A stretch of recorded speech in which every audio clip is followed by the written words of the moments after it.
పాపాల మీద అధికారం కలిగిన వాడని, యేసు ప్రభు దెయ్యాల మీద అధికారం కలిగిన వాడని రాత్రి వేళ మనం చెప్పుకొని వాక్యాన్ని ముగించుకున్నాం. ఈరోజు యేసు ప్రభు అధికారం కలిగిన వాడు ఇంకా దేని మీద అనే విషయాల్ని నేను మీకు చెప్పాలని ఆశపడుతున్నాను. మార్కు సువార్త 1వ అధ్యాయం, మార్కు సువార్త 1వ అధ్యాయం 32వ వచనం 33వ వచనం. సాయంకాలమున ప్రొద్దుగుకినప్పుడు జనులు సకల రోగులను దయ్యాలు పట్టిన వారిని ఆయన యొద్దకు తీసుకొని వచ్చిరి. పట్టణమంతయు ఆ ఇంట వాకిటి కూడి ఉండెను. ఆయన నానా విధములైన రోగముల చేత పీడింపబడిన అనేకులను స్వస్థపరిచి అనేకమైన దయ్యములను వెళ్ళగొట్టెను.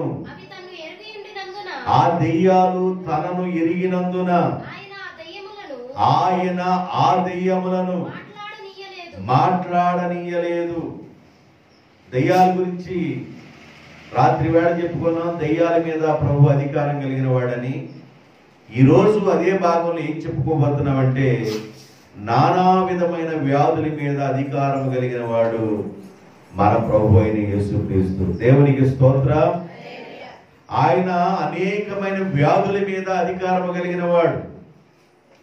అది ఎలాంటి రోగమైనా, ఎలాంటి వ్యాధి అయినా యేసు ప్రభు ద్వారా తగ్గని రోగం లేదని ఆ రోజున రుజువు చేస్తూ యేసుక్రీస్తు నామములో, యేసుక్రీస్తు యొక్క అధికారం కలిగిన నామములో ప్రతి వ్యాధి బాగుపడుతుందనే విషయాన్ని దేవుని యొక్క వాక్యంలో రాయబడింది. బైబిల్ చెబుతుంది, ఆయన పొందిన దెబ్బల ద్వారా, ఆయన పొందిన దెబ్బల ద్వారా, ఆయన పొందిన గాయముల ద్వారా, ఆయన కార్చిన రక్తము ద్వారా ప్రతి రోగానికి విడుదల కలుగుతుందనే విషయాన్ని జ్ఞాపకం చేస్తున్నాడు. ఆయన వ్యాధుల మీద అధికారం కలిగిన వాడు. యేసు ప్రభు దేని మీద అధికారం కలిగిన వాడు? దీర్ఘకాల వ్యాధుల మీద, కుదరని రోగాల మీద, తగ్గని రోగాల మీద ఆయన అధికారం కలిగిన వాడు. యేసు ప్రభు వ్యాధులను బాగు చేసేవాడు. దయ్యాల చేత వచ్చే వ్యాధులు కొన్ని ఉన్నాయి. శారీరకంగా మానసికంగా వచ్చే వ్యాధులు కొన్ని ఉంటే, దయ్యాల చేత వచ్చే వ్యాధులు కొన్ని ఉన్నాయి. దయ్యాల చేత కలిగే రోగాలు కొన్ని ఉన్నాయి. దయ్యాలు ఎలాంటి రోగాలు కలుగు చేస్తాయ్యా అంటారేమో.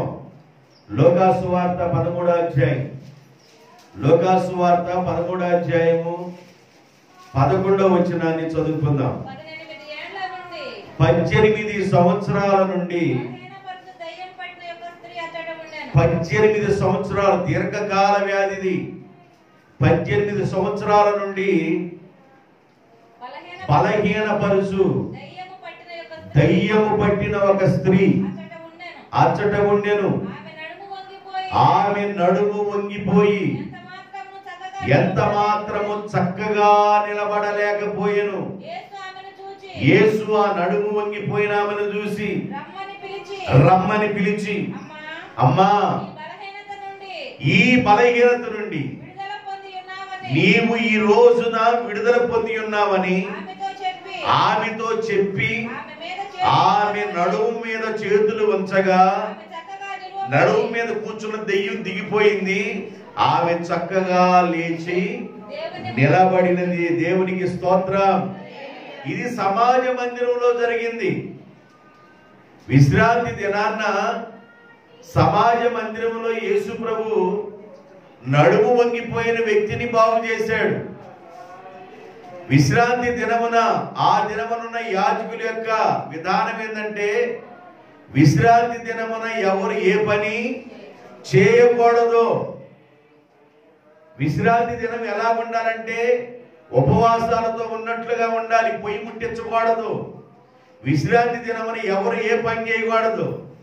యేసు ప్రభు విశ్రాంతి దినాన్న ఆ దెయ్యాన్ని వెళ్ళగొట్టాడని, ఆ నడుము వంగిపోయిన స్త్రీని బాగు చేశాడని అక్కడున్న వాళ్ళు కోడై కూశారు. కోడై కూశారు, మామూలుగా కుయ్యలా. కోడై ఏమని కూశారంటే, విశ్రాంతి దినాన్న ఏ పని చేయకూడదని నీకు వాక్యం తెలియదా? విశ్రాంతి దినాన్న ఎవరు ఏ పని చేయకూడదని నీకు అర్థం కావటం లేదా అన్నారు. ప్రజలందరూ అలా మాట్లాడుతుంటే అక్కడ ఏం రాయబడిందో చదవండి. అందుకు ప్రభువు, వేషధారులారా, మీలో ప్రతివాడును విశ్రాంతి దినమున తన ఎద్దునైనను గాడిదనైనను విప్పి తోలుకొని పోయి నీళ్లు పెట్టకుండా ఉంటారా దౌర్భాగ్యులారా? 18 సంవత్సరాల నుండి 18 సంవత్సరాల నుండి సాతాను బంధించి ఉంచిన అబ్రహాము కుమార్తె అయిన ఈమె విశ్రాంతి దినమందు ఈ సాతాను కట్టిన కట్ల నుండి విడిపించబడటం న్యాయమా, న్యాయం కాదా అని అతనితో చెప్పగా వీళ్ళందరూ నోరు పూసుకొని కూర్చున్నారు. మామూలుగా ఏదన్నా అవకాశం దొరికితే కదా పీకు తినేది. అవకాశం దొరికితే రక్కి పీకు తింటారు. యేసు ప్రభు దగ్గర ఏ అవకాశం దొరికిందా రక్కటానికి, యేసు ప్రభు దగ్గర పీకు తినడానికి ఏమి దొరుకుద్దా అని వెతుకుతా ఉన్నారు. యేసు ప్రభు విశ్రాంతి దినాన్న స్వస్థపరిచాడండి. విశ్రాంతి దినాన ఏ పని చేయకూడదంటే దాని అర్థం ఏంటంటే, కొండబెట్టబాగండిరా, వండబాగండి, అన్నం తినకుండా ఉపవాసం ఉండి ప్రార్థన చేసుకోండి అని చెప్పాడు. అంతే. విశ్రాంతి దినాన పనివాడికి కూడా పని చెప్పబాకండి, మీరు కూడా పని చేయబాకండి, మీరు కూడా భోజనం చేయబాకండి, ఒక రోజు భోజనానికి ఫుల్ స్టాప్ పెట్టండి, అన్నం వండుకోకుండా ప్రార్థన చేసుకోండి అని చెప్పాడు. విశ్రాంతి దినం అంటే అది. అయితే వీళ్ళందరూ ఏమన్నారంటే, 18 సంవత్సరాల నుండి దెయ్యం కట్లు కట్టి బాధపడి యవ్వన ప్రాయంలో ఉన్న వ్యక్తి ఆమె. ఏదో 80 సంవత్సరాలు దాటిపోయిన తర్వాత నడుము వంగిపోయి వృద్ధాప్యం వచ్చి కళ్ళపోటు వేసుకొని నడుస్తుందంటే ఆమె ఏదో నడుము వంగిపోయింది, నడుములో ఉన్న బలము తగ్గిపోయింది, నడుములో ఉన్న మూలిక తగ్గిపోయింది, నడుములో ఉన్న ఆ భాగానికి వెన్నుపోసకి గ్యాప్ వచ్చింది కాబట్టి ఆమె వంగిపోయింది అనుకోవచ్చు. ఈమె యవనస్తురాలు, యవన ప్రాయంలో ఉన్న వ్యక్తికి దెయ్యం పట్టింది. ఎక్కడ తిరిగిన అందుబట్ల, ఏ హాస్పిటల్ తిరిగిన అందుబట్ల, ఎక్కడికి వెళ్ళినా తగ్గల. అసలు ఈమె నడుమెందుకు వంగిపోయిందో అర్థం కావటంలా. జనాలందరూ అనుకున్నారు, అయ్యో స్టాండర్డ్ గా పుట్టలేదు, నడుము బలహీనమైపోయింది, ఆమె పుట్టకే స్టాండర్డ్ లేదు.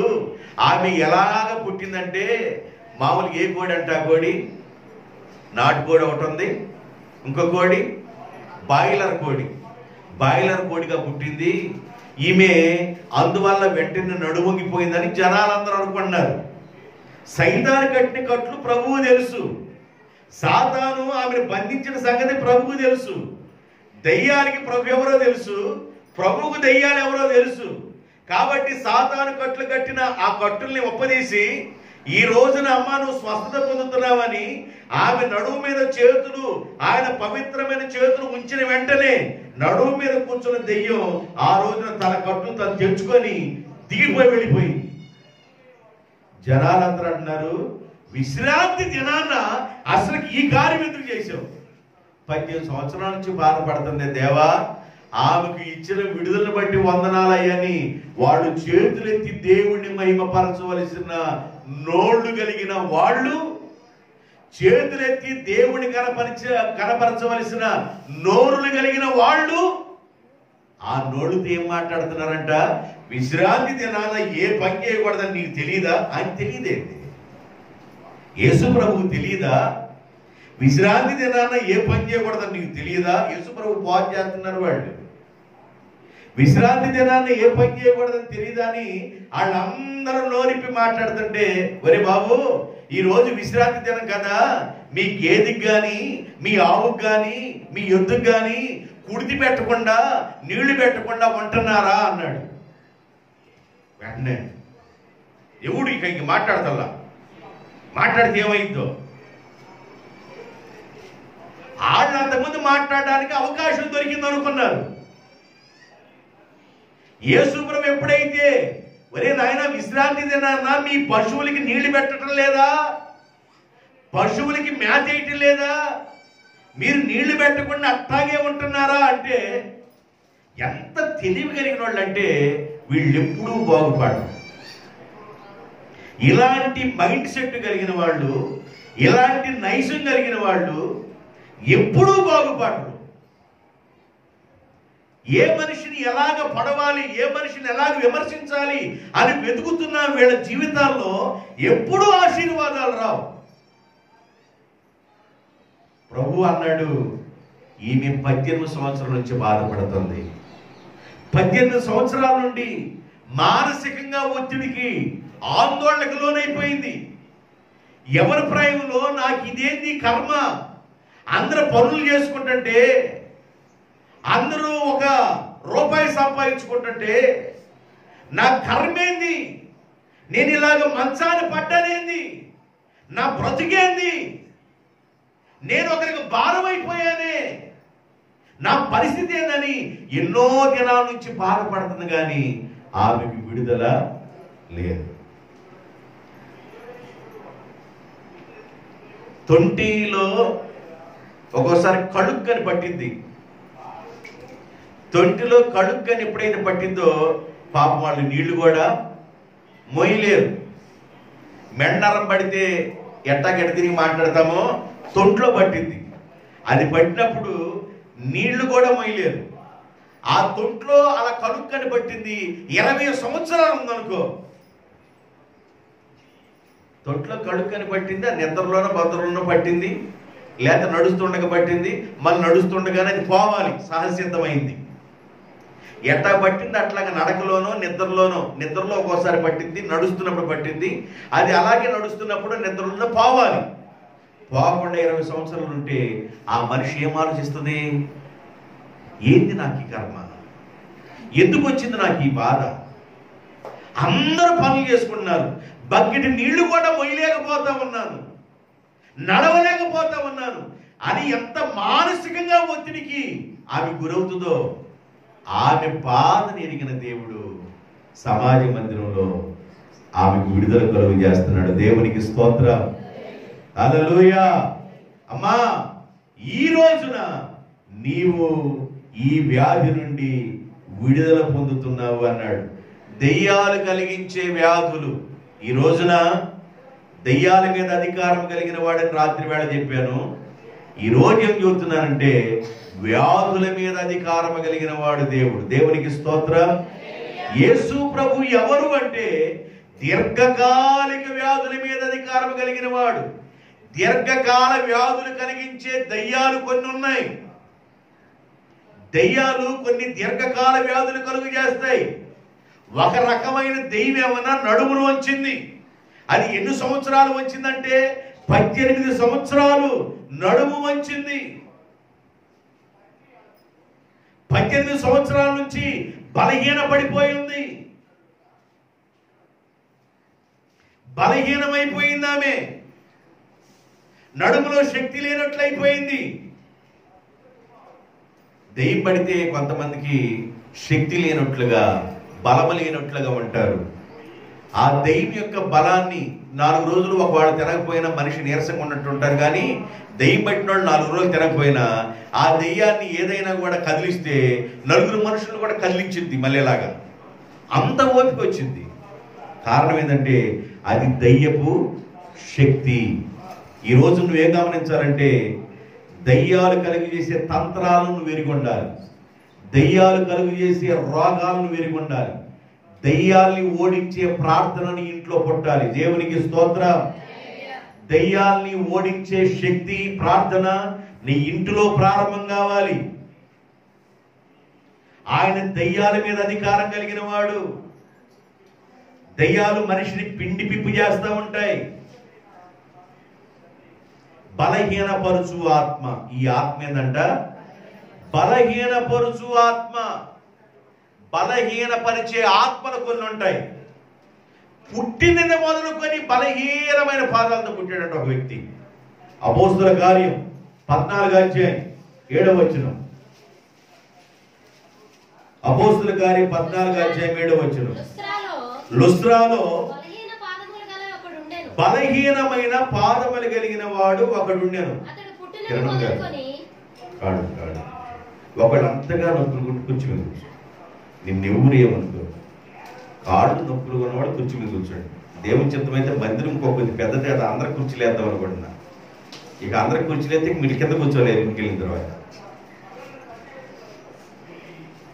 రైట్, చదవండి. లుస్త్రాలో, అక్కడ చదువు.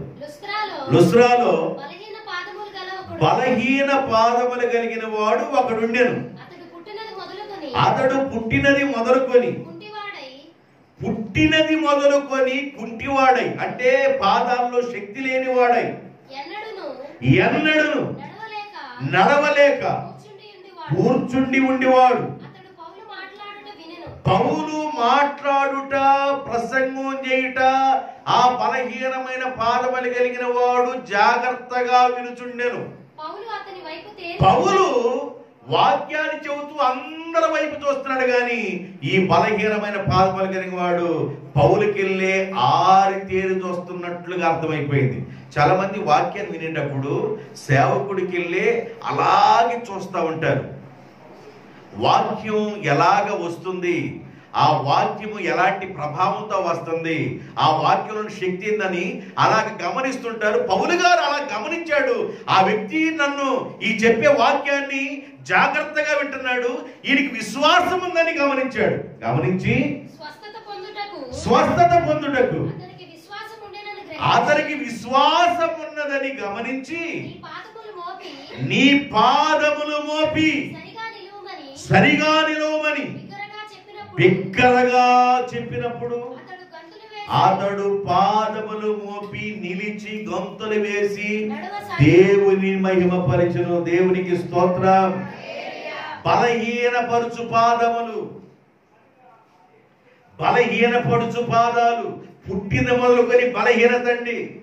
పాదాల్లో శక్తి లేదు, పాదాల్లో బలము లేదు. దైవజనుడు వాక్యాన్ని మాట్లాడుతున్నప్పుడు వాక్యం మీద విశ్వాసం ఉంచి, ఎప్పుడైతే ప్రభు యొక్క పాద సన్నిధానంలో నమ్మిక ఉంచాడో ఆయన విశ్వాసం ఉన్నదని అర్థమైపోయి, ఒక వ్యక్తి యొక్క రోగం తగ్గటానికి మందు ఏంటంటే విశ్వాసము. దేవునికి స్తోత్రం చెప్పండి. హల్లెలూయా. విశ్వాసము. నీకు విశ్వాసం ఉండాలి. నా దేవుడు నన్ను పోషిస్తాడు, నా దేవుడు నా బిడ్డలను పోషిస్తాడు, నా దేవుడు నాకు సహాయం చేస్తాడు, నా దేవుడు నాకు కలిగిన సంపద ద్వారా నన్ను పోషిస్తాడు, నా దేవుడు నన్ను ఆశీర్వదిస్తాడు, నా దేవుడు నా కుటుంబాన్ని విడిచిపెట్టడు, నా దేవుడు నా బిడ్డను విడిచిపెట్టని విశ్వాసం నీకు ఉండాలి. ఏదైనా బాగానప్పుడు, అనారోగ్యం ఉన్నప్పుడు, పరిస్థితులు బాగానప్పుడు బిడ్డలు ఏమైపోతారో, నేనేమైపోతే నా బిడ్డలు ఏమైపోతారో, నాకు జరగరాని జరిగితే నా బిడ్డలు ఏమైపోతారో, నాకు జరగరాని జరిగితే నా బిడ్డలు ఏమైపోతారని నీ అంతటికి నీవు ఆలోచన చేస్తూ ఉంటావు, నీ అంతటికి నువ్వు ఊహించుకుంటా ఉంటావు. ఈ ఊహలన్నీ తీసి పక్కన పెట్టి నా దేవుడు నా కుటుంబం పట్ల ఏదైనా చేయగలడని విశ్వాసం ఉంచాలి. దేవునికి స్తోత్రం. అదేనండి, నీ అంతటికి నువ్వు ఆలోచించి నా బిడ్డలు ఏమైపోతారు, నా పశువులు ఏమైపోతాయి, నా గొర్రెలు ఏమైపోతాయి, నా ఆవులు ఏమైపోతాయి, మా ఆయన ఏమైపోతాడు, మా భార్య ఏమైపోద్ది, మా పిల్లోడు ఏమైపోతాడు, ఇలాగ చాలా మంది ఆలోచన చేస్తూ ఉంటారు. ఈ ఆలోచన అంతటిని పక్కన పెట్టి దేవుని మీద విశ్వాసం ఉంచు. ప్రభు చెబుతున్నాడు, నీ విశ్వాసం ద్వారా జరగని కార్యం ఏమీ లేదు. దేవునికి స్తోత్రం. యేసు ప్రభు ఎలాంటి వాడంటే వ్యాధుల మీద అధికారం కలిగిన వాడు. 18 సంవత్సరాల నుండి బలహీనపరిచిన దయ్యం ఒకటి పట్టింది ఆమెని.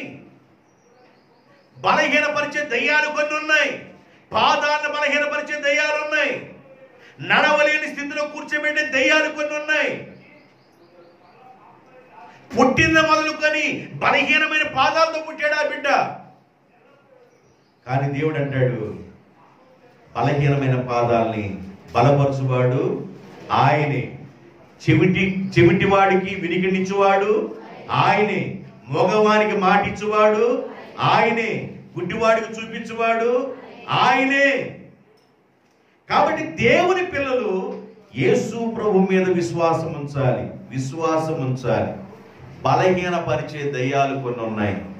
ఈ వ్యాధుల్ని బాగు చేసేవాడని చెప్తున్నా. కొన్ని రకాలైన బలహీనతలు శరీరంలో కలుగుతాయి. ఉపవాసాలు ఉన్నప్పుడు భక్తుడైన దావీదు ఒక మాట అంటాడు. 109వ కీర్తన 24వ వచనంలో ఒక మాట చెప్తాడు. 109వ కీర్తన 24వ వచనం, ఉపవాసము చేత నా మోకాళ్ళు బలహీనమాయను. ఉపవాసం చేత నా మోకాళ్ళు ఏమైపోయినాయి? బలహీనమాయను. ఉపవాసాలు ఉండటం ద్వారా వచ్చే విధానం వేరు. ఒకవేళ శారీరకంగా ఉపవాసం ఉన్నప్పుడు కాస్త నీరసంగాను బలహీనంగా ఉన్నట్లుగా ఉన్నా నీ ఆత్మ పుష్టిగా ఉండిద్ది, నీ ఆత్మ బలముగా ఉండిద్ది. ఒకవేళ ఉపవాసాలు చేసిన, దేవునితో సహవాసం చేసిన శరీరానికి రోగాలు రావు అని వాక్యం చెప్పటంలా. ఉపవాసాలు చేసిన, దేవుని వెంబడిస్తున్నా శరీరానికి రోగాలు వస్తాయి. దైవజనుడని ఎలీషా గొప్ప ప్రార్థనాపరుడు. దైవజనుడిని ఎలీషా దేవుని అభిషేకం కలిగిన వాడు.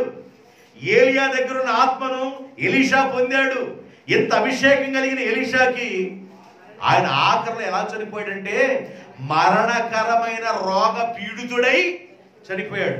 ఏమండి, ఎంత ప్రార్థనా పరుడికి రోగం రావటమైంది, ఎంత ప్రార్థనా పరుడు మరణకరమైన రోగం రావటమైందంటే, నువ్వు ప్రార్థన చేస్తూ ఉన్నా శరీరానికి రకరకాల వ్యాధులు వస్తాయి. దెయ్యాలు పెట్టే వ్యాధులు దేవుడు స్వస్థపరుస్తాడు. శారీరకంగా వచ్చే వ్యాధులు కొన్ని ఉన్నాయి, వాటిని కూడా దేవుడు స్వస్థపరుస్తాడు. కొన్ని దేవుడు అనుమతిస్తాడు. ఎలీషా ప్రార్థన పరుడే, మరణకరమైన రోగం వచ్చేసింది, దాన్ని దేవుడు తీసేయచ్చు కదంటే దేవుడు అలా ఉంచాడంతే. మరణకరమైన రోగం చేత చనిపోయాడు, పాతిపెట్టబడ్డాడు. సంవత్సరం తర్వాత ఆ సమాధి, పాతిపెట్టబడిన సమాధి అలాగే భూమికి మట్టమైపోయింది. మరొకడు చనిపోతే ఇక్కడ ఖాళీగా ఉందని చెప్పేసి అక్కడ తోమి వేరే శవాన్ని తీసుకొచ్చి అక్కడ పెట్టారు. ఆ పెట్టినప్పుడు ఒక ఎముక, ఎలీషా యొక్క ఎముక చనిపోయిన శరీరానికి తగలే, చనిపోయిన వాళ్ళు లేచి నిలబడ్డాడు. దేవునికి స్తోత్రం. అంటే ఎలీషా చనిపోయిన తర్వాత కూడా ఆయన ఎముకల్లో నుండి దేవుని శక్తి పనిచేస్తున్నట్లుగా, ఆయన ఎముకల్లో నుండి దేవుని యొక్క అగ్ని పనిచేస్తున్నట్లుగా దేవుని యొక్క వాక్యం చూడగలుగుతున్నాం. దేవుని పిల్లలుగా ఉన్న మనం విశ్వాసం ఉంచాలి. వ్యాధులను బాగు చేసే అధికారం యేసు ప్రభువుకు ఉంది. ఆమేన్, హల్లెలూయా. 18 సంవత్సరాల నుండి బాధపడింది ఈమె, నడుమొంగిపోయి. సంవత్సరాల రోగాలు కొన్ని ఉన్నాయి బైబిల్లో. 12 సంవత్సరాల నుంచి బాధపడుతుంది ఒక ఆమె. 12 సంవత్సరాల నుండి ఓవర్ బ్లీడింగ్, రక్తస్రావ రోగం, ఆమెకి వైద్యుల ద్వారా నయం కాని రోగం. 12 సంవత్సరాల నుంచి బాధపడుతున్న ఈమె ధనమైపోయి, శరీరంలో ఉన్న బలమైపోయి, చూపించేవాడు లేక, ఆస్తులు కరిగిపోయి, అంతస్తు కరిగిపోయి, చూపించేవాడు లేక, ఏమి చేయాలో అర్థం కాక ఆఖరికి ఒక నిర్ణయం తీసుకుంది, నేను యేసు దగ్గరికి వెళ్ళాలి, నేను యేసు దగ్గరకు వెళ్ళాలి. ఒక నిర్ణయాన్ని తీసుకుంది, గట్టి నిర్ణయం తీసుకుంది. ఆ నిర్ణయంలో మార్పు లేని నిర్ణయం తీసుకుంది. చాలా మంది నిర్ణయం తీసుకుంటారు, కానీ ఆ తీసుకున్న నిర్ణయము ఇప్పుడు తీసుకున్నారనుకో, గంట తర్వాత ఆ నిర్ణయం ఉండదు.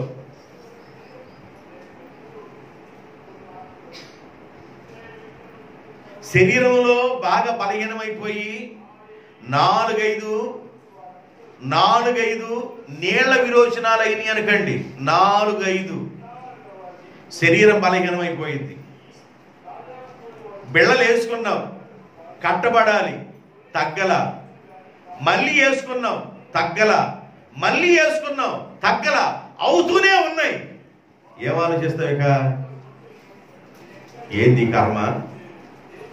ఇన్ని బిళ్ళలు వేసుకున్నా కూడా, పసుపు కొట్టాలు ఇన్ని వేసుకున్నా కూడా ఇంకా తగ్గలేదు, ఏంది పరిస్థితి ఏంది అని నువ్వేం చేస్తావంటే దేవుని యొక్క వాసన కొంచెం నీకుంటే, దేవా బ్రతికితే నీ కోసం, ఇక నా జీవితాంతమంతా నీ కోసమే బ్రతుకుతా అని నిర్ణయం తీసుకుంటాం. నిర్ణయం తీసుకున్న వెంటనే దేవుడు ఏం చేస్తాడంటే దేవుడు మోతేస్తాడు, ఆగిపోద్ది. శరీరంలో కొంచెం 2-3 రోజుల తర్వాత మరలా శక్తి పెరిగింది. ఒక 6 రోజుల తర్వాత కావలసిన శక్తి వచ్చింది. ఒక 6 రోజుల తర్వాత ఆ పోగొట్టుకున్న నీళ్ళన్నింటినీ మళ్ళీ గుంజి పుంజుకునేటట్లుగా మనం ఎలక్ట్రాల్ వాటర్, మరి కొబ్బరి నీళ్ళు ఏదో ఒకటి తాగి కాస్త బలాన్ని పొందుకొని ఒక 10 రోజులైన తర్వాత తీసుకున్న నిర్ణయంలో ఉండవు, నీకు నాకు టీ ప్రభువా. ఏం బిడ్డ, 4 రోజుల క్రితమే కదా నువ్వు నిర్ణయం తీసుకుందే, 4 రోజుల క్రితమే కదా నువ్వు అనుకుంది. 4 రోజులు తీసుకున్న నిర్ణయం ఇప్పుడేంది నీకు నాకు టీ అంటున్నావు? ఏంది నిర్ణయంలో నిలబడవా? నువ్వు నా కోసమే నిలబడవా? దేవుడంట పలుమార్లు అవకాశం ఇస్తాడంట మనుషులకి. దేవునికి స్తోత్రం. జాలి చేత తన హస్తములు చాపియున్నాడు, జాలి చేత తన హస్తములు చాపియున్నాడు,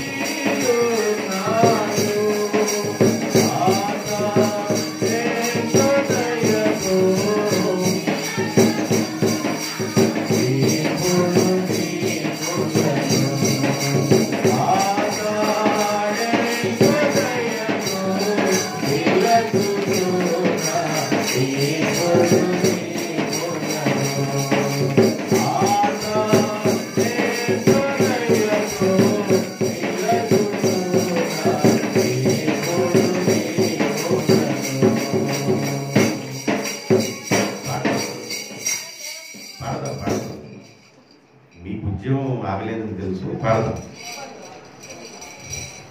దేవుడు పిలుస్తాడు. నువ్వు గాని నా దగ్గరికి వచ్చినట్లయితే నీకున్న 5 ఎకరాల పొలంలో 2 ఎకరాలు రాసిస్తేనే రా అన్నాడంటే రా బాబు. నీకున్న 5 ఎకరాల పొలంలో 2 ఎకరాలుగా రాసిస్తేనే రా అన్నాడు అనుకో దేవుడు, ఎల్ల బాబు.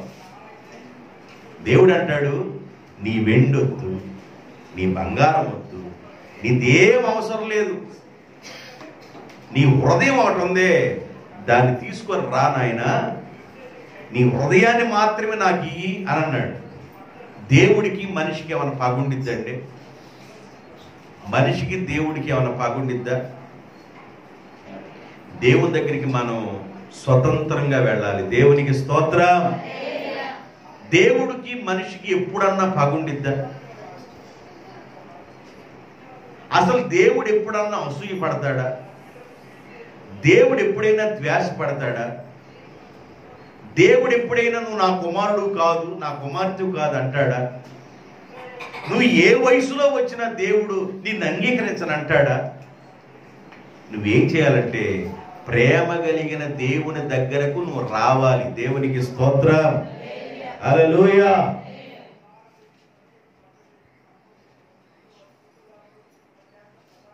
ఆయన మనల్ని పిలుస్తున్నాడు. నేను రోగాల్ని బాగు చేస్తాను.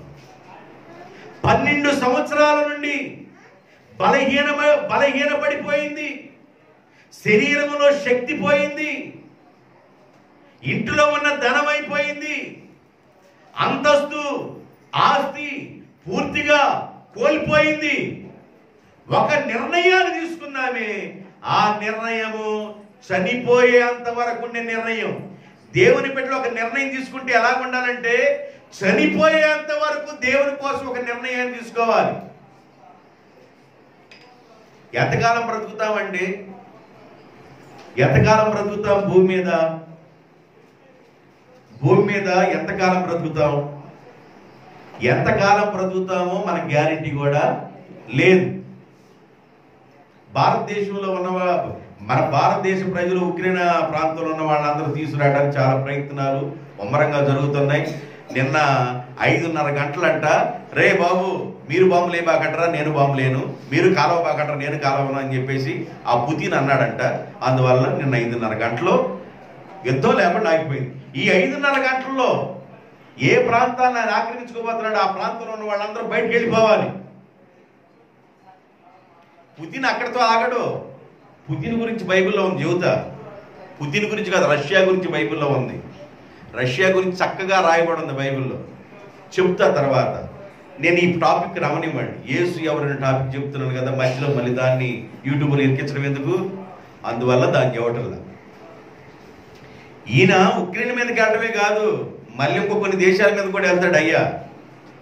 చివరికి ఎక్కడికి వెళ్తాడంటే ఇజ్రాయెల్ దేశం మీదకి వెళ్తాడు. ఇజ్రాయెల్ దేశం మీదకి ఆయన వెళ్తా ఒక్కడే వెళ్ళడు, యుద్ధ ట్యాంకులతోనూ ఇంకా కొన్ని దేశాలను తీసుకుని వెళ్తాడు.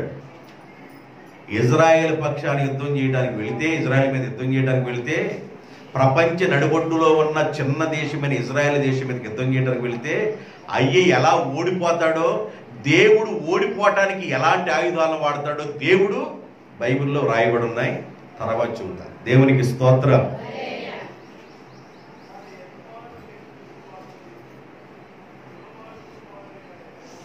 నామరూపాలు లేకుండా చేస్తాడు దేవుడు. రష్యా ప్రాంతం ఈరోజు ప్రపంచ దేశాల్లో అణుబాంబు కలిగిన ప్రాంతం. అంటే వాళ్ళ దగ్గర అణుశక్తి చాలా ఉంది. ప్రపంచ దేశంలో ఎవరి మీదకైనా వెళ్ళడానికి కారు గుర్రం, యుద్ధానికి వెళ్ళిన గుర్రం సగిలించినట్లుగా సగిలిస్తున్నాడు పుతిన్.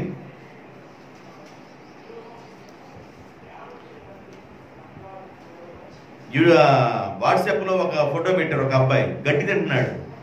గడ్డి. ఆ పిల్ల తల్లి ఎక్కడికి, ఆ పిల్లోడి తల్లి ఎక్కడికి వెళ్ళిందో, తండ్రి ఎక్కడికి వెళ్ళిపోయారు, ఏమైపోయారు అర్థం కాలేదు. పొలంలో కూర్చొని ఆకలి అయిపోయి ఏం చేయాలో అర్థం కాక పచ్చి గడ్డి పీక్కొని గడ్డిని తింటున్నాడు పిల్లోడు.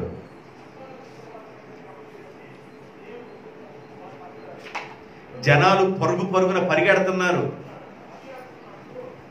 ప్రపంచ దేశాలు ఎందుకురా బాబు యుద్ధం అంటే ఆయనకుండే ఆలోచన ఆయన చెబుతున్నాడు. ఈయనేమన్నా ఉక్రెయిన్ దేశం పరిపాలించే ఆయన, నువ్వు నాతో ఉండరా అని చెప్పేసి ఆయన ఆలోచన. ఈయనేమన్నా నాటో వాళ్ళతో కలిసి ఉంటానని ఈయన ఆలోచన. ఈయన అంతకుముందు సినీ యాక్టర్ అంట. ఈ ప్రధాని సినీ యాక్టర్ అంట ఆయన గారు. ఉక్రెయిన్ ప్రాంతాన్ని పరిపాలన చేసే ఈయన సినీ యాక్టర్ అంట. ఈ సినిమాలు విధానంలో ఉండవురా బాబు దేశం అంటే అని మన యూట్యూబ్లో చెప్తున్నారు. సరే మంచిది, ఏదన్నా కానివ్వండి. దేవుని పిల్లలుగా ఉన్న మనం తీసుకోవలసిన నిర్ణయము గట్టిగా తీసుకోవాలి. చావైనా బ్రతుకైనా, ప్రభువా మీ సన్నిధానంలో నేను బ్రతుకుతానయ్యా. కొంతమంది ఆదివారం ఆరాధన అనే ఆలోచన కూడా లేకుండా ఉంటారండి. ఆదివారం దేవుణ్ణి ఆరాధించాలి, దేవుని పాదాల దగ్గరికి వెళ్ళాలనే ఆలోచన కూడా లేకుండా ఉంటారు కొంతమంది.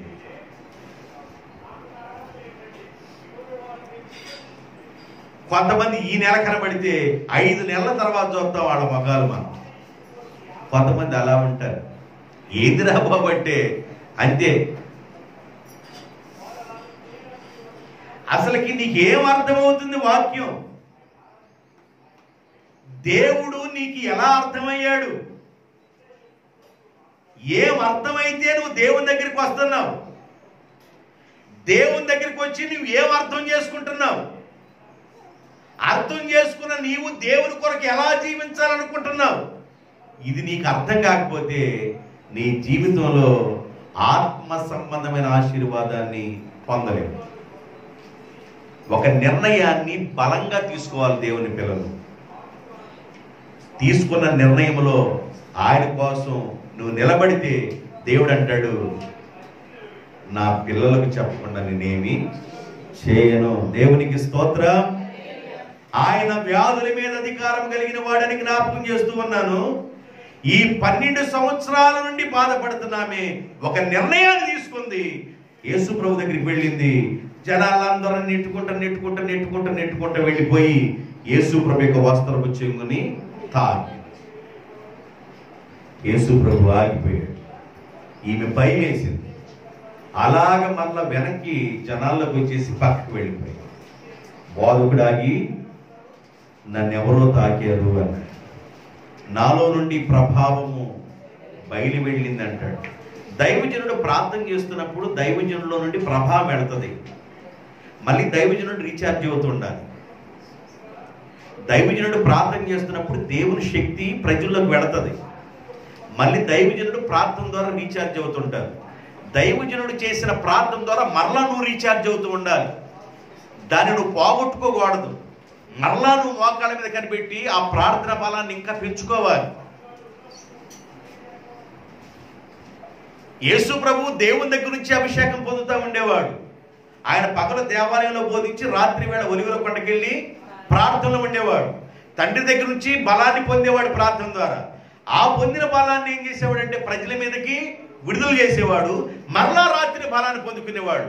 ఈ ప్రజలు ఆ బలాన్ని పొందిన ఈ ప్రజలు ఎలా ఉండాలంటే ఆ బలాన్ని తగ్గకుండా మరలా బలాన్ని పెంచుకోవడం కోసం వీళ్ళు కూడా ప్రార్థనలో ఉండాలి. నాలో నుండి ప్రభావం వెళ్ళింది, నన్ను ఎవరో తాకారు. ఏ ప్రభువా, ఎంతో మంది వచ్చి నీ మీద పడతా ఉన్నారు, మేమందరం అడ్డుగా ఉన్నాం, మేమే తప్ప నిన్నెవరు తాకారయ్యా అన్నారు. కాదు కాదు, నన్నెవరో తాకారు, నన్నెవరో తాకారు, నాలో నుండి ప్రభావం బయలు వెళ్ళింది అని అంటున్నారు.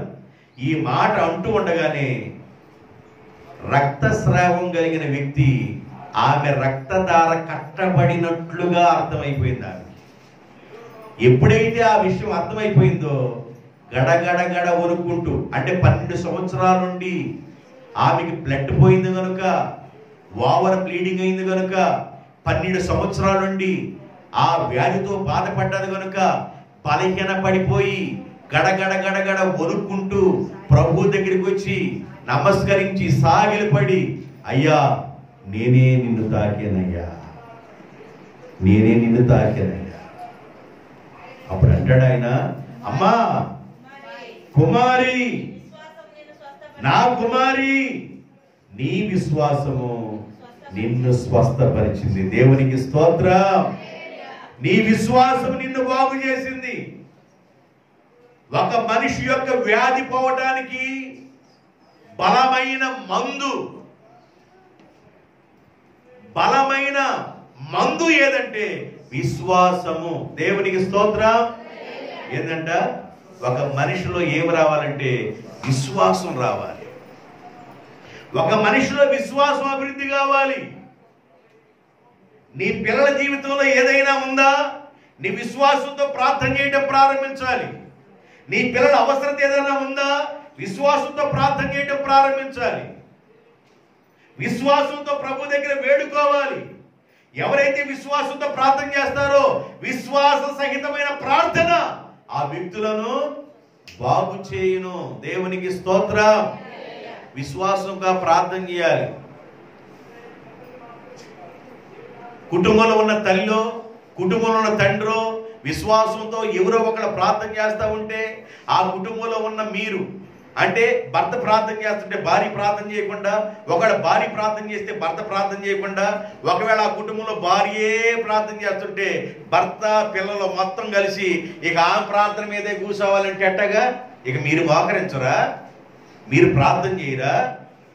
మీ బరువు ఎంతకాలం మోసిద్దామే? మీ బరువు ఎంతకాలం మోస్తాడు ఆయన? మీరు ప్రార్థన చేయరా? మీరు మోకరించరా? మీరు అడగరా? నీ బరువంతా ఒకళ్ళే ఎలా మోస్తారు? మోషే అన్నాడు, వీళ్ళందరూ నేను కన్నానా, వీళ్ళందరూ నేను మోయటానికి అన్నాడు.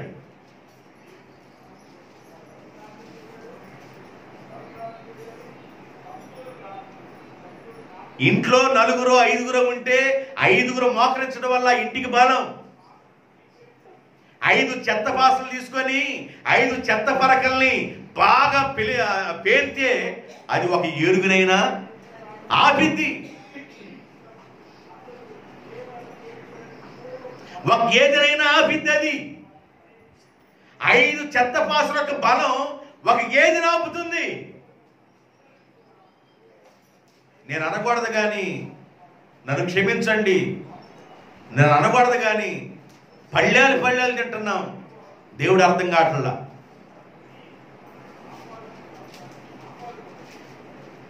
దేవుడు అర్థం కావట్లా. మనుషులకి మోకరించాలి, ప్రార్థన చేయాలి. నేను కూడా నా భార్య చేసినట్లుగా ప్రార్థన చేయాలి, నా భర్త చేసినట్లు నేను ప్రార్థన చేయాలి, నా తల్లిదండ్రులు ప్రార్థన చేసినట్లు మేము కూడా చేయాలి. మేము ప్రార్థన చేస్తే మా కుటుంబానికి ఇది ఆశీర్వాదం, దేవునితో మేము కలిసి ఉండటం మా కుటుంబానికి దీవెననే జ్ఞానం కలగట్లేదండి ప్రజలకి. చనిపోవడానికి దగ్గర అయిపోయింది. బ్లడ్ మొత్తం ఇక ఆమెలో లేదు, తక్కువైపోయింది, చనిపోవడానికి దగ్గరికి వెళ్ళిపోయింది. ఒంటిలో షేక్ వచ్చేసింది, వణుకు వచ్చేస్తుంది. ఏమి చేయాలో అర్థం కావట్లా. యేసయ్య దగ్గరికి వెళ్ళి ఒక బలమైన నిర్ణయం తీసుకుంది. చనిపోతే చనిపోతాను, బ్రతికితే నీ కోసమే బ్రతుకుతాను ప్రభు అని నిర్ణయం తీసుకొని వచ్చి యేసయ్య వస్త్రపు చెంగుని తాకింది. దేవునికి స్తోత్రం. అంతే, దేవుడు అద్భుతం చేశాడు. అద్భుతం జరిగింది. 18 సంవత్సరాల నుండి బలహీన పడిపోయిన వ్యక్తి జీవితంలోను, 12 సంవత్సరాల నుంచి బలహీన పడిన వ్యక్తి జీవితంలోను, 38 సంవత్సరాల నుంచి ఉన్నాడు సీనియర్. యేసు ప్రభు ఇంకా భూమి మీదకి రాకమునిపే అంతకు ముందు నుండే బలహీన పడి ఉన్నాడు. యేసు ప్రభు భూమి మీదకి వచ్చి 33.5 సంవత్సరాలు ఉన్నాడు. 33.5 సంవత్సరాలు. ఈయన ఎంతకాలం ఉన్నాడు అంటే రోగంలో, ఆయన వయసు కంటే రోగం ఎక్కువ వయసు పెంచు, రోగానికి సీనియారిటీ ఉంది. 38 సంవత్సరాలు. 33.5 తీసేస్తే 38లో నుండి ఇంక ఎంత వయసు ఉందంట రోగానికి? 33.5, 34 వేసుకోండి. అంటే 4.5 సంవత్సరాలు రోగంలో సీనియర్ అన్నమాట. 4.5 సంవత్సరాలు రోగంలో సీనియర్ ఈయన. యేసు ప్రభు వయసు కంటే 4.5 సంవత్సరాలు రోగంలో సీనియర్. 38 సంవత్సరాలు బాధపడుతున్నాడు. యేసు ప్రభు వచ్చి అన్నాడు, నువ్వు స్వస్థ పొందకూరుచున్నావా అన్నాడు. అయ్యా, 38 సంవత్సరాల నుంచి బాధపడుతున్నాను, నాకు ఆశ ఉంది. చదువమ్మా. ఈ కోనేటిలో నీళ్లు కదిలించబడినప్పుడు ఈ కోనేటిలోనికి దించుటకు నాకు ఎవడును లేడు గనుక నేను వచ్చునంతలో మరి ఒకడు ఆ నీళ్లు దేవదూత కదిలిస్తూ ఉన్నప్పుడు నాకంటే ముందుగా ఒకడు దిగుతున్నాడు.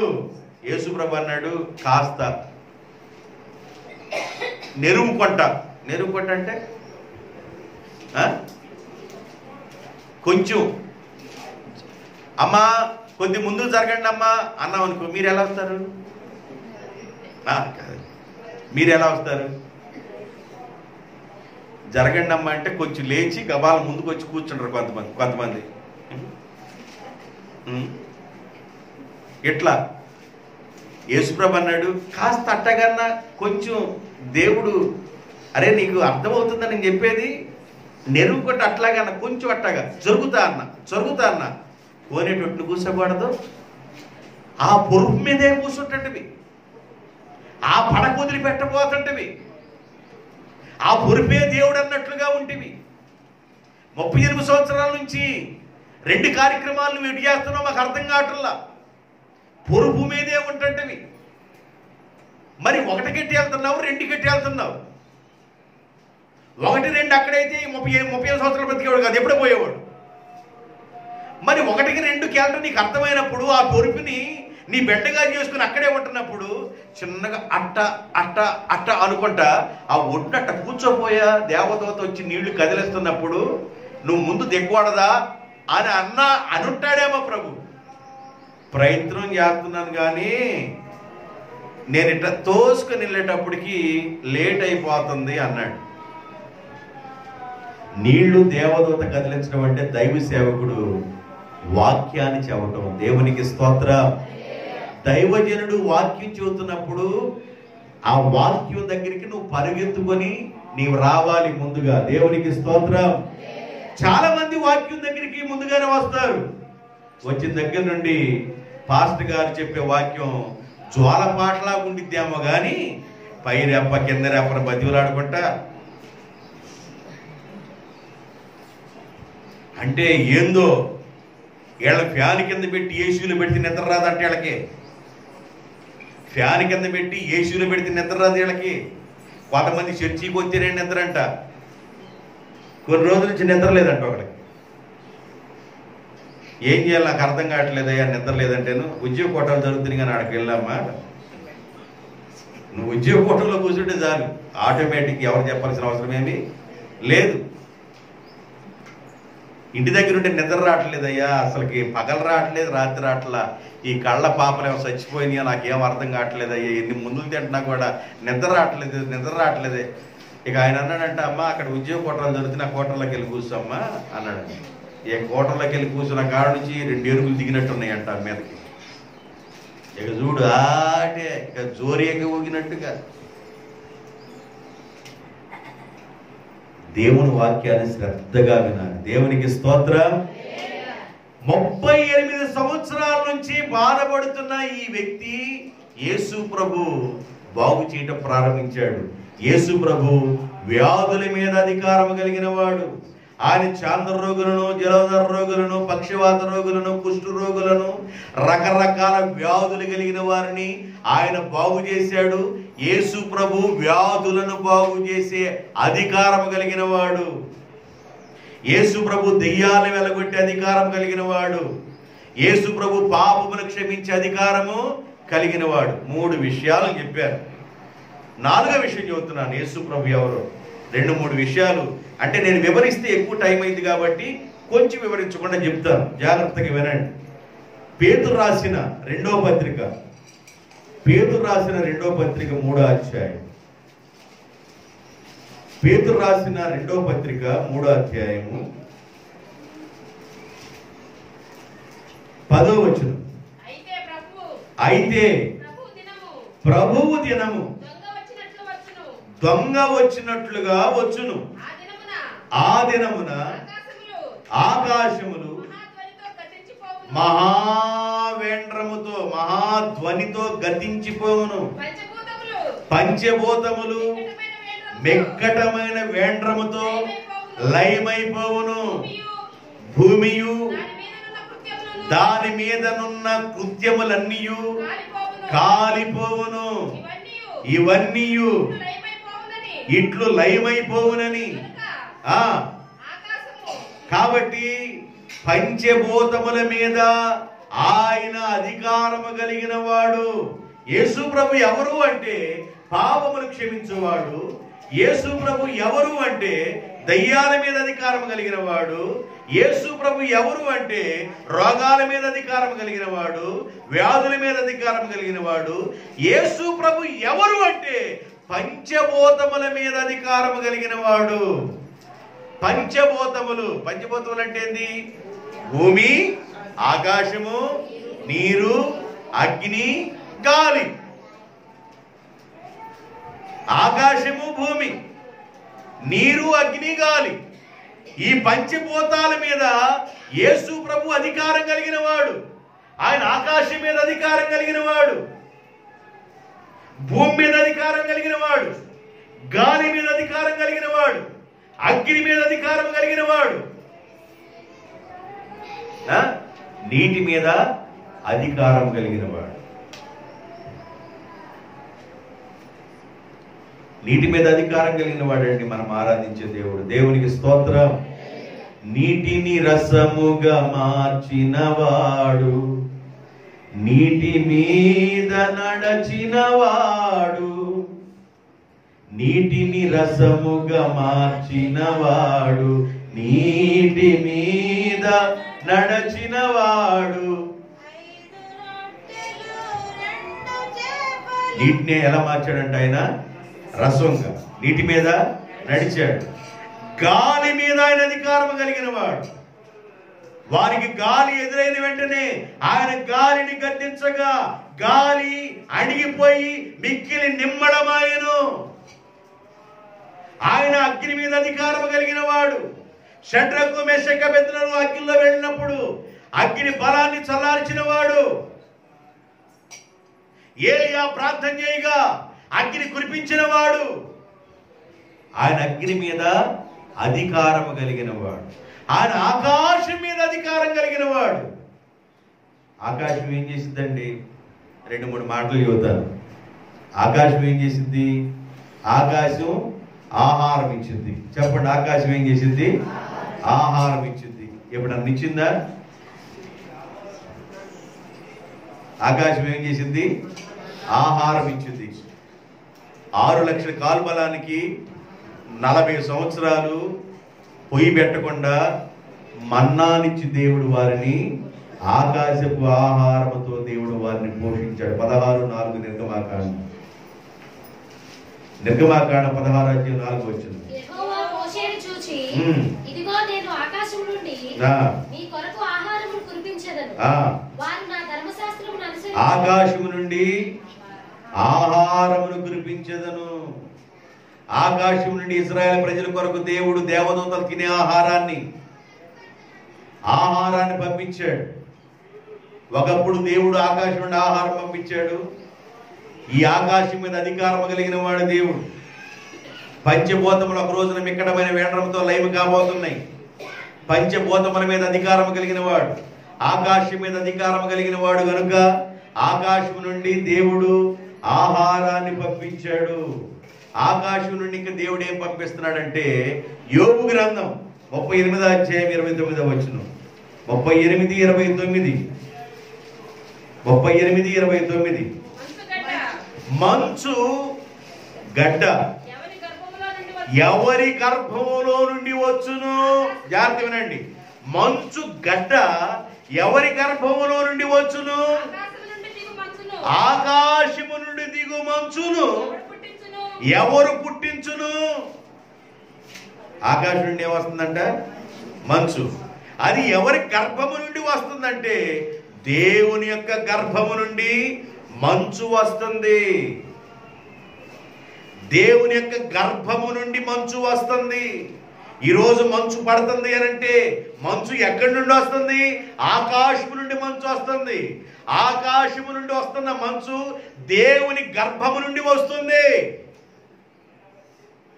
ఆకాశము నుండి వచ్చే మంచు నీ పొలము మీద ఉండునుగాక. ఆకాశము మంచు నీ పొలం మీద ఉండునుగాక. ఆకాశం నుండి దేవుడు ఆహారాన్ని పంపించేవాడు.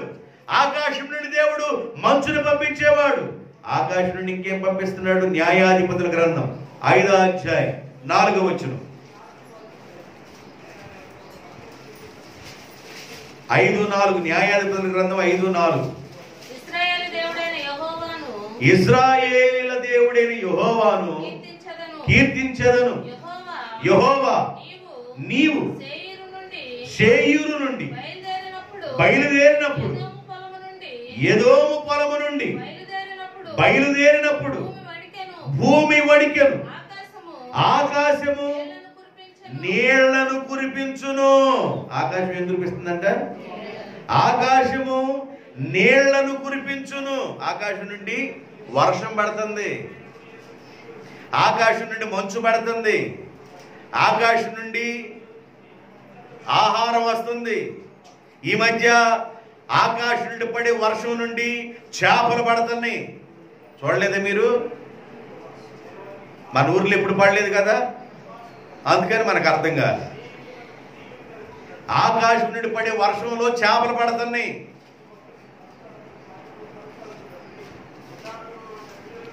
గూగుల్ చర్చిలోకి వెళ్ళి ఆకాశం నుండి పడే వర్షంలో చేపలు ఎక్కడ పడ్డాయని కొట్టండి. ఊరు ఎన్ని గంటల వరకు పడ్డాయి, ఆ చేపలు ఎంత తేరుకుంటున్నారో మొత్తం యూట్యూబ్లో కనబడతాయి. ఆకాశము నుండి చేపలు పడుతున్నాయి. ఆకాశం నుండి వర్షం పడుతుంది. ఆకాశం నుండి మంచు పడుతుంది. ఆకాశం నుండి ఆహారం వస్తుంది. ఆకాశం నుండి అగ్ని వస్తుంది. ఆకాశం నుండి ఏమొస్తుంది? అగ్ని. ఎన్ని చెప్పాను ఇప్పుడు? ఆకాశం నుండి ఏమొస్తుందంట? వీళ్ళంతా రోబోలు కదా, మీరే రాసుకోవాల్సిన అవసరమే ఉండదు. మీరు అంటే వింటా ఉండగానే అన్ని మైండ్లోకి వెళ్ళిపోతూ ఉంటాయి. ఆయన కనుక అన్నట్టుగా ఆకాశం నుండి ఏమొస్తున్నాయి అంట? ఆకాశం నుండి ఆహారం వస్తుంది. ఆకాశం నుండి మంచు వస్తుంది, ఆకాశం నుండి వర్షం వస్తుంది, ఆకాశం నుండి అగ్ని కూడా వస్తుంది. ఏలియా ప్రార్థన చేశాడు, నేనే దైవజనుడినైతే నీతో వచ్చిన 50 మందిని ఆకాశం నుండి అగ్ని వచ్చి, అంటే ఆకాశం నుండి అగ్ని కూడా వస్తుంది.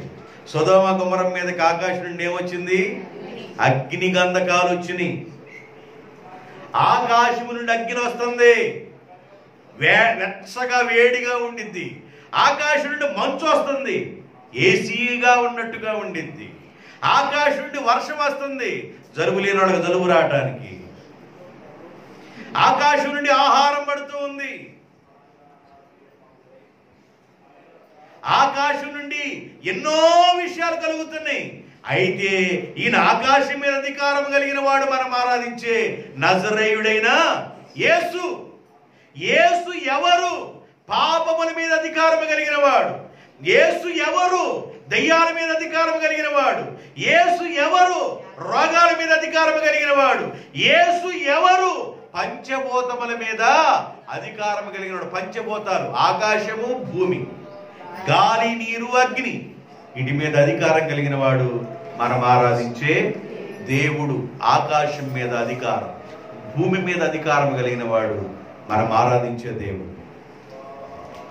జాగ్రత్తగా గుర్తుపెట్టుకోండి. ప్రార్థనలకు వెళ్ళినప్పుడు ప్రార్థన చేసినప్పుడు, ప్రభువా వ్యాధుల మీద అధికారం కలిగిన దేవుడు నీవేనయ్యా, పాపాల మీద అధికారం కలిగిన వాడు నీవేనయ్యా, ఆకాశం మీదను, భూమి మీదను, గాలి మీదను, నీరు మీదను, అగ్ని మీదను అధికారం కలిగిన వాడు నీవేనయ్యా, రోగాల మీదను, వ్యాధుల మీదను అధికారం కలిగిన వాడు నీవేనయ్యా, అయ్యా మమ్మల్ని జ్ఞాపకం చేసుకోండి అని మీరు వాక్యాన్ని ఎత్తి ప్రార్థన చేయడం నేర్చుకోవాలి.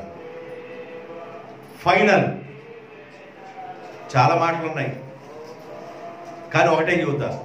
ఫైనల్గా ఆయన ఇంకా దేని మీద అధికారం కలిగిన వాడు? హోషేయ గ్రంథం 13వ అధ్యాయము 14వ వచనం. హోషేయ గ్రంథం 13:14. ఆఖరిగా ఈ ఒక్క మాట చెప్పేసి ముగించేస్తాను. 13:14. హోషేయ గ్రంథం 13:14. అయినను పాతాళ వశములో నుండి నేను వారిని విమోచింతును, మృత్యువు నుండి వారిని రక్షింతును. ఓ మరణమా నీ విజయం ఎక్కడ? ఓ మరణమా నీ ముల్లెక్కడ? ఓ మరణమా నీ విజయం ఎక్కడ? ఓ మరణమా నీ ముల్లెక్కడ? ఆయన మరణం మీద అధికారము కలిగిన వాడు. యేసు ప్రభు ఎవరయ్యా అంటే ఆయన మరణం మీద అధికారం కలిగిన వాడు. నేను మొదటి వాడను, కడపటి వాడను, మృదుడినైతిని గాని ఇదిగో యుగాయుగములు నేను సజీవుడుగా ఉన్న దేవుడను. ఆయన మరణం మీద అధికారం కలిగిన వాడు, వ్యాధుల మీద అధికారం కలిగిన వాడు, పంచభూతముల మీద అధికారం కలిగిన వాడు, రోగాల మీద అధికారం కలిగిన వాడు, దయ్యాల మీద అధికారం కలిగిన వాడు, పాపం మీద అధికారం కలిగిన వాడు. కనుక యేసు ప్రభు ఎవరు అంటే ఆయన మరణముల మీద అధికారం కలిగిన వాడు.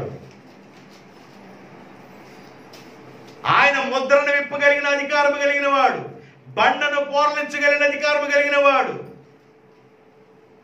మరణం ఆయన బంధించి ఉంచుట అసాధ్యము.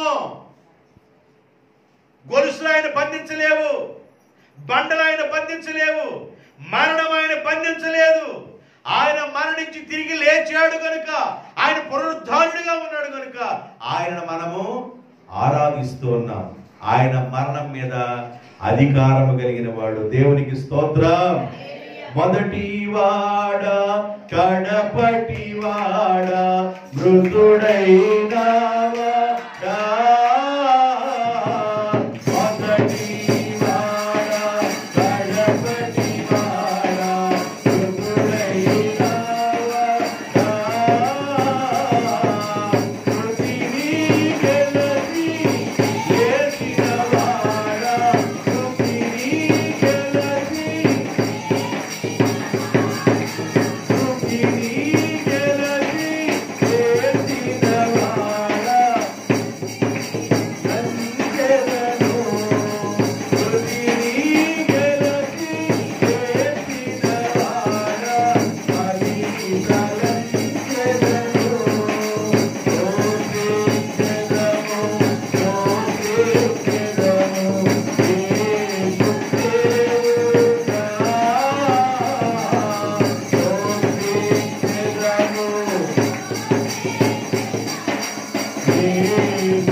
అధికారం కలిగిన వాడు, ముద్ర మీద అధికారం కలిగిన వాడు, బండ మీద అధికారం కలిగిన వాడు ఆయన.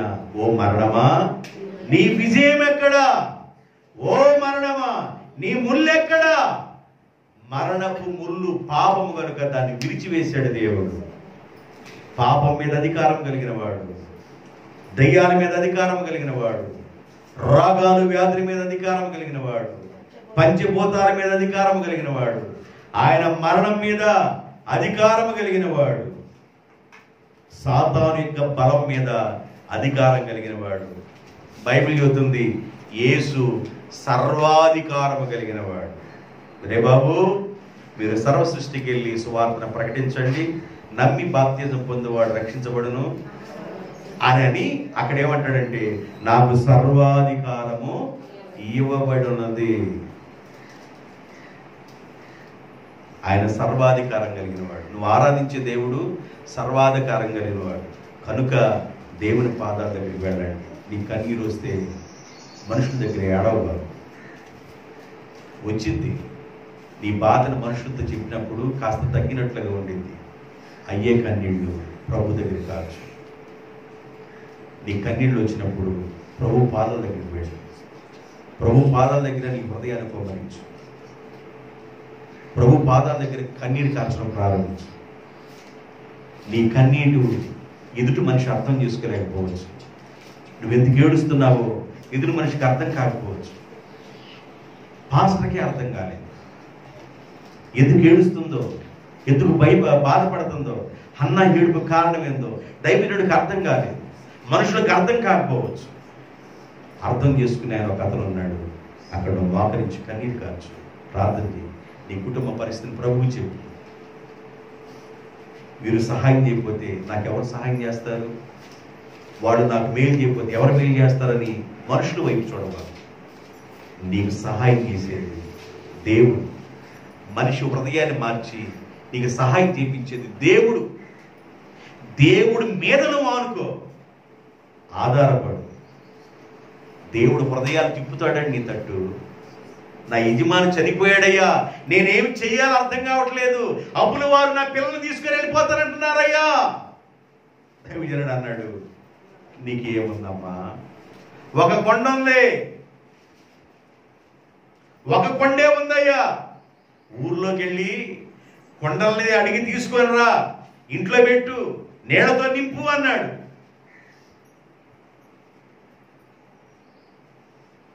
నీ అవసరాలు తీర్చబడతాయి. కొండ నింపబడాలి. కొండ అనగా హృదయం.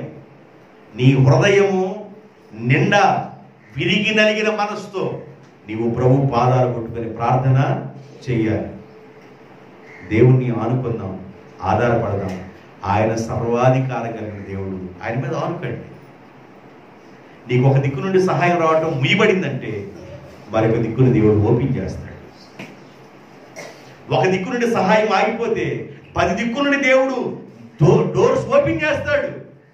ఆ విశ్వాసంతో నువ్వు ముందుకు సాగాలి. నేను ఆళ్ళనే నమ్ముకొనన్నాను, ఆడుగాని డోర్ మూసేస్తే, ఆడుగాని సహాయం చేయకపోతే నాకు సహాయం ఎక్కడి నుండి వచ్చిందని ఒక డోర్ వైపు చూడబాకు. ఆ డోర్ క్లోజ్ అయితే 10 డోర్లు ఓపెన్ అవుతాయి నీకు. దేవుని మీద ఆధారపడటం నేర్చుకోండి, ప్రార్థన చేయటం నేర్చుకోండి.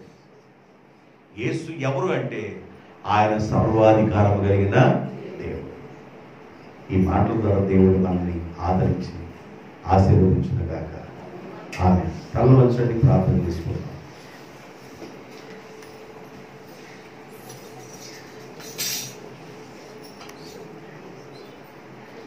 ప్రార్థన చేసుకుందాం.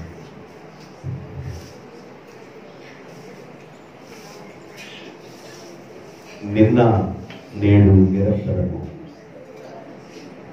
ఒకటే రీతిగా ఉండి నిత్యము పంచభూతములను పాలించుతున్నవాడు,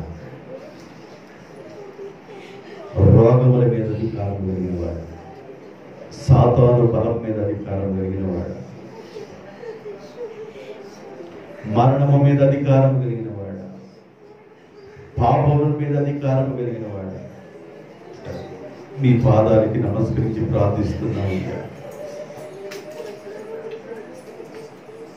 మాకు కలిగే బాధని మనుషులు ఎదుట మేము కన్నీరు కార్చినప్పుడు కొంతవరకు ఆదరించబడినట్లుగా ఉంటామేమో కానీ ఆ కన్నీరు మీ పాద సన్నిధానంలో మేము కార్చడం వలన, మీ పాదాల దగ్గర గడపడం వలన, మీ సన్నిధానంలో గడపడం వలన దానికి ఆశీర్వాదం ఉందని జ్ఞాపకం చేస్తున్న దేవుడు అయ్యా.